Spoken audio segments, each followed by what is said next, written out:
Olá, buscador. Hoje vamos observar um caminho antigo e profundo, onde histórias e símbolos ecoam pelos corredores do tempo. Permita-se imaginar que, ao desvelarmos os mitos, adentramos um reino onde o sagrado encontra o humano, tecendo lições que ultrapassam gerações. O que chamamos de mito não é simples fantasia ou algo a ser descartado como irreal.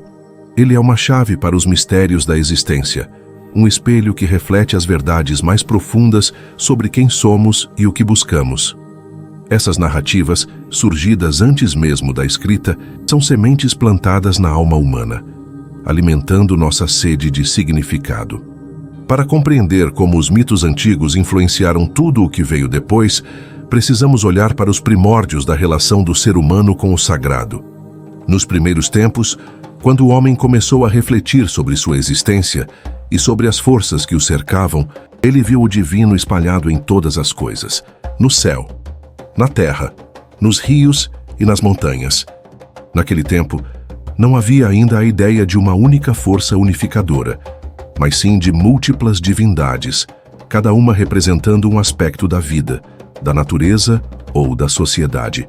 Essas divindades eram como personificações dos desafios e esperanças humanas. Para que as colheitas fossem boas, o homem se voltava ao Deus da fertilidade, pedindo que a terra se tornasse generosa. E para pedir que a chuva caísse e alimentasse os campos, orava ao Deus da chuva. Ao Deus do sol, suplicava luz e calor, essenciais para a vida florescer. A religião dos primórdios era uma tentativa de dialogar com o desconhecido, de buscar proteção e entendimento em um mundo cheio de incertezas. A cada passo que o homem dava, novos aspectos de sua existência ganhavam um rosto divino. Então, quando o homem começou a viver em sociedades mais complexas, surgiram deuses que representavam sentimentos e conceitos mais abstratos: o amor, a sabedoria, a abundância e a guerra.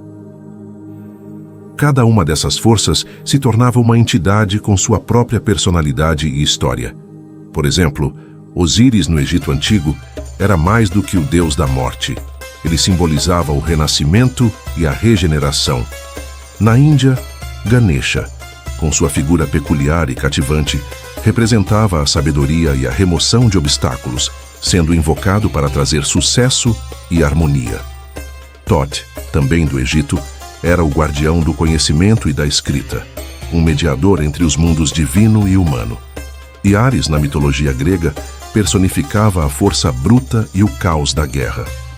Esses mitos não eram apenas histórias, eram a base para compreender a vida e para construir as primeiras estruturas sociais e culturais. Eles ofereciam explicações, conforto e até mesmo regras para a convivência.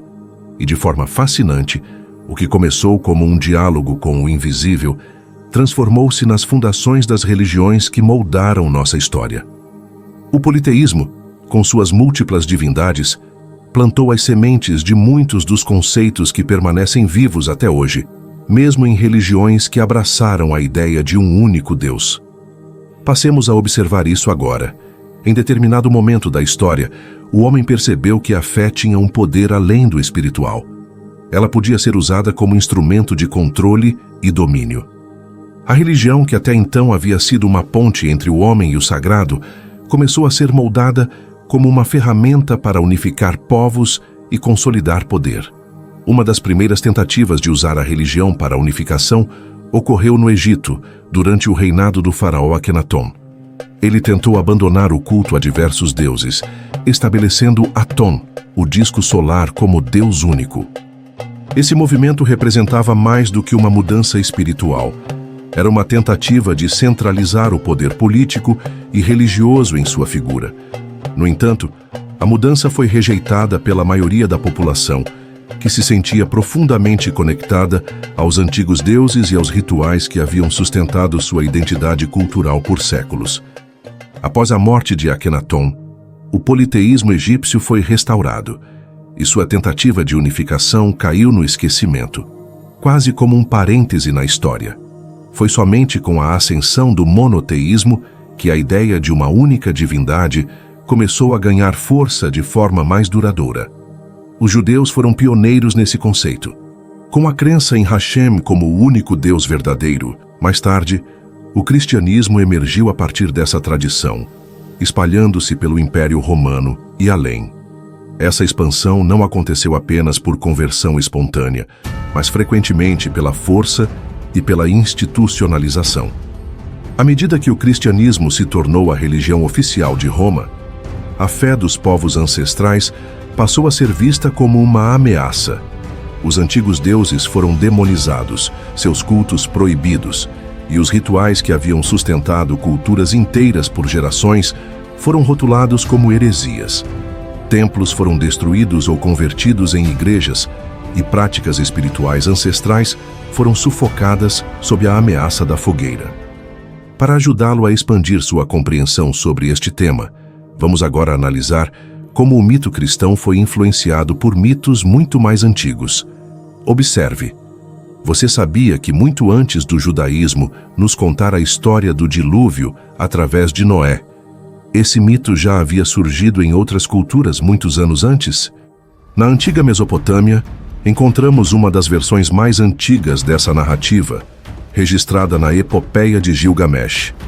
Escrita por volta de 2100 a.C., essa obra conta a história de Utnapishtim, um homem escolhido pelos deuses para construir uma grande arca para salvar todas as formas de vida de um dilúvio devastador.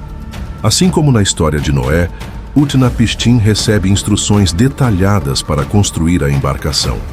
Ele deveria reunir os animais e garantir a continuidade da vida após a destruição. Se voltarmos ainda mais no tempo, há indícios de que mitos semelhantes circularam em diversas culturas, como a Índia, onde Manu foi alertado por um peixe sagrado sobre o dilúvio. Manu também constrói uma arca para preservar a vida, carregando consigo sementes e criaturas vivas.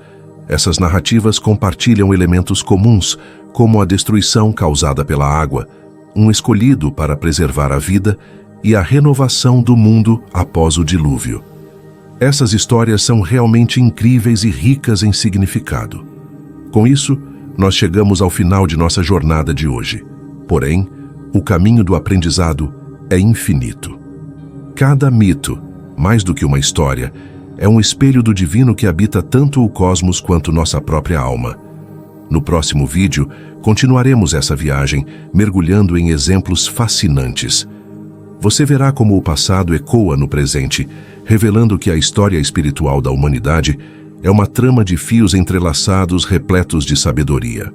Enquanto isso, desejamos que a luz dos mitos ilumine seu caminho e que o mistério continue sendo uma fonte de inspiração. Em breve, nos encontraremos novamente sob a chama da nossa lamparina, onde novos véus serão desvelados. Que a paz profunda e a sabedoria eterna continuem a iluminar seu caminho. Obrigado por assistir e até o próximo vídeo.